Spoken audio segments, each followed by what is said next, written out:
Peace, peace.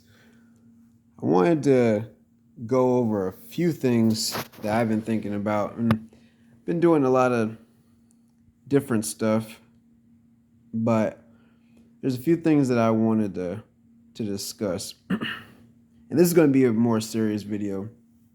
So, first thing is that I believe there's a lot of issues with the way that the world is governed and the way that the world is structured.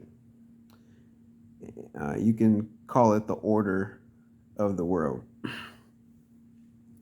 And so you have a lot of different things going on. You have different supply chains in industries. You have international organizations. You have different alliances that go specifically for regional activity, and then also like strategic partnerships. And you have competitive nation states. All right. You also have races to go to new industries and to new discoveries. And all these things are happening at the same time. Really, well, at the same time that most people are consumed with just what comes on the media, or it comes on CNN or Fox News or Breitbart or MSNBC. So there's a lot of things that are going on. At the same time, you also have digital real estate assets, a whole crypto industry popping up. You have fintech on a massive scale of new and innovative ways to I guess democratize the way that we participate when it comes to finance and acquiring wealth. So these are all great things, and there's some ways that people are starting to experiment on governance and ways to govern. And I think that there's so many people that are just consumed with what is going on right in front of themselves when it comes to the mass media. And I don't know how many people it is, but I would suspect it's probably around 85%. I think there's probably about 10% of folks that really know exactly what's going on and is probably really in tune. And there's probably about 5% of people that I would think are extremely in tune as well, but have good intentions. So I would say that there's probably 10% of people that are probably very well informed, but probably don't have the best of intentions, and probably profit off of all those all those people that 85% that I said before. And I would suspect that there's probably about 5% of people that are probably really aware and are trying desperately to make this world an actual good place. And I just really feel like that's how things go. Now, with that being said, it's important for you to realize that the so-called media is not to inform you of ways to make you have a productive or even some semblance of life.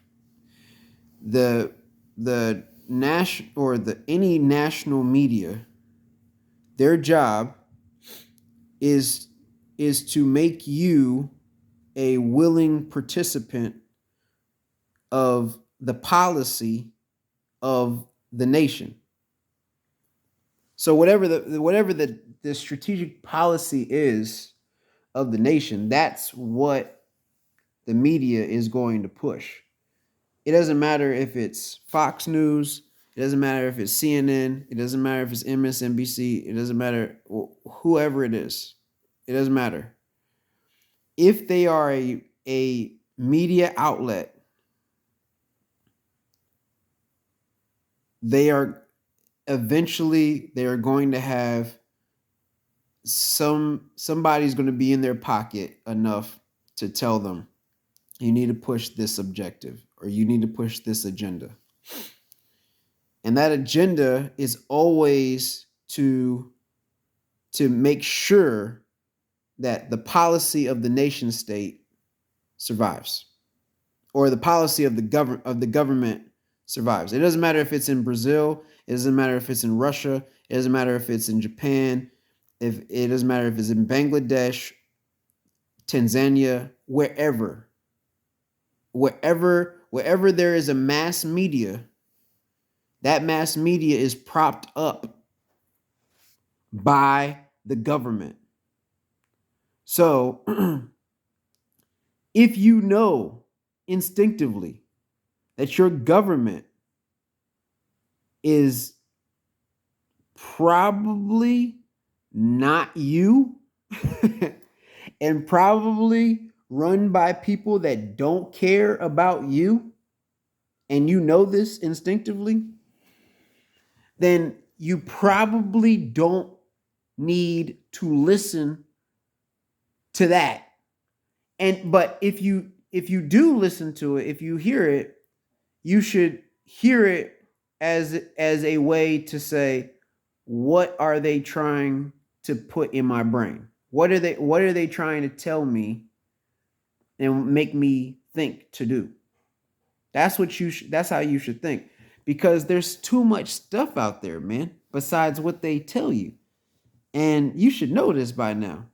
So I only say this because I really honestly feel that there's too many people that consume this stuff on a regular basis and honestly just have no idea of what's going on around them.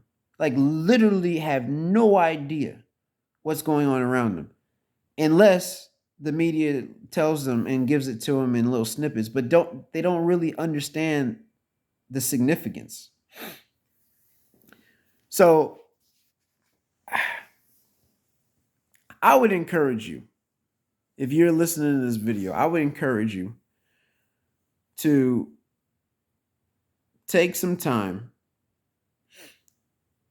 maybe 30 minutes or an hour, to sit in a room, turn off the lights, sit in a room by yourself, turn off the lights, and just have no music, put your phone away, and just sit in silence.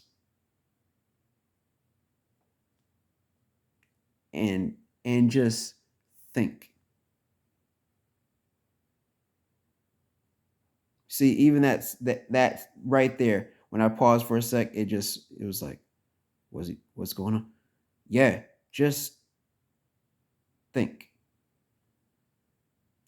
And I'm almost positive that if you just sit back and just take some time to really just think and think, really, is my life better because I listened to that 30-minute or hour or whatever of news that they say is news? Was my life better listening to that? Did it improve? Has my life improved? You know, like, is my life better with that? And just think about your life. Do you really think that you're that much different than a Democrat if you're a Republican? Do you think you're that much different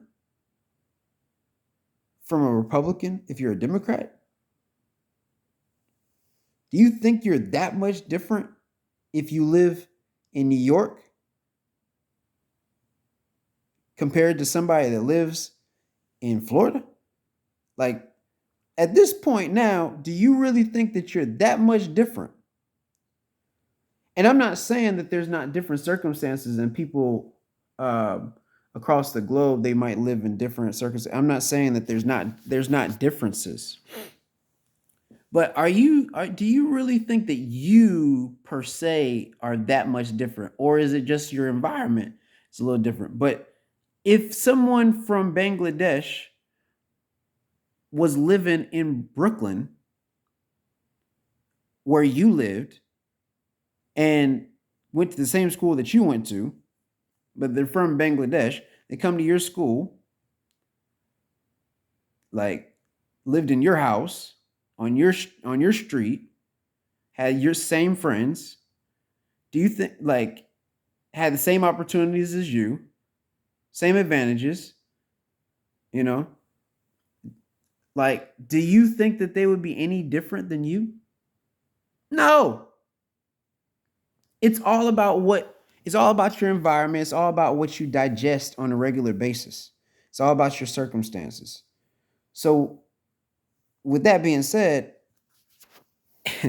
if you come up with different conclusions, if someone has a different conclusion than you, it's probably because of their circumstances from their environment. It's not because they're really that much different than you. With that being said, probably in order to solve differences, it might be wise to empathize. There you go, empathize with people's environments and circumstances. So that way you can actually understand where they're coming from. And then you start to realize, oh, okay, we really don't have too many differences, really. So if we don't have too many differences, why are we in constant conflict in this country? And also, why are we in constant conflict across the globe? Maybe it's because there are people that absolutely know that there's not too many differences that we really do have, but they continuously fuel our differences. Why? To keep us divided. And when they keep you divided, guess what? They stay in power because they come up with the solution because they came up with the problem. Yeah, that's how it goes. So I would recommend. And the way that they come up with a problem, the way that they tell you that there's a problem, is through this thing called media, mass media, the national media. They're the ones who tell you that there's a problem, and so you ingest it from your different lenses, and it's a constant conflict with the other. The other. If you just realize that the other is getting the same thing, then y'all know that who's the one giving you the conflict? Who's the one giving you the problem? It's the media, and the media is the policy of the national government. Wherever you live, it's the same thing. It's the same thing. So this is the dilemma. This is the problem. So now, if there is a one-party state, like let's say China, then obviously the main conflict is that every single person, no matter if they're from the same family, is not going to be the same. This is very, I mean, it like, so everyone knows this. You're not going to be the same. So, because everyone's not going to be the same, it doesn't mean that everyone can't work together in a team aspect. It's just the fact that you're not going to be the same. So everyone's not going to naturally be a part of one thing naturally. Nobody. Not even, I mean, if you look at anything in the wild, even the same animal is not in the same herd or the same pride or the same pack. It's just not. And the reason being is because naturally, it just doesn't work that way. You can still work together, it just doesn't work that way. I don't know why, but it just doesn't. So that means that a one party state is just not natural. So that means that it's it if you have a one party state or you have a monopoly of some sort, anytime you have a monopoly or you have one party or you have one entity or you have a monarch or anything like that, it is artificially imposed on you because they have a lot of force. it's very easy. So you can either choose to fight it or choose not to. But either way, I mean, it's artificial. It's not really real. I mean, it might feel like it's real, but it's really not. So, me personally, knowing this, it's natural for everything and everyone to be unique, to be different. But it's not natural for uniqueness or difference to create constant conflict. That is not natural. That is not natural. It's not natural for it to be constant conflict because of uniqueness and difference. Uniqueness and difference can be easily accepted in something that is natural. But when it's unnatural, when your difference is unnatural, or it's shown to be unnatural or made to be unnatural because of the media that you consume, that, I mean, that's an enemy to the natural order of things. In knowing this, I think it's wise for you and I to celebrate uniqueness, to celebrate being different, but it is for you and I to work towards working together. And the only way we can work together as a unit is if we recognize and appreciate each other's differences. And we realize that the people that have constantly had us at odds with each other are the people that are pushing us or pushing the agenda of conflict. So I would recommend for each one of us, everyone that's listening to this, to take the time to go in that room of yours by yourself, close the door, turn off the lights, close your eyes, and think. And start to deprogram yourself from whatever mass media that you are consuming. And take the time to say, no, I'm going to think my own thoughts. And the thought that I want to have for sure is I want, one, freedom, justice, equality, but I also want to be able to respect my fellow human being. And I want to have peace and prosperity for not only myself, but my family, my community, and my world. with that being said, I hope y'all have a really great evening, rest of your day. Peace. Many blessings.